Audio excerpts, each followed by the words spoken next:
Milé ženy, srdečně vás zvu na dámskou jízdu víkend nejen s jogou 3. až 5. října do Tábora.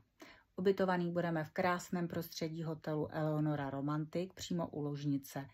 Nabízí se 2- až 4lůžkové pokoje s polopenzí a cvičit budeme ve 4 blocích po 1,5 hodiny.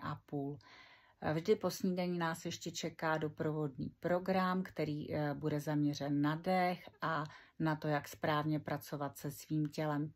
Bude tam i dostatek prostoru pro nějakou společnou procházku nebo po svý vlastní ose, protože Tábor nabízí nejen krásné okolí, ale i ve městě je to moc příjemný.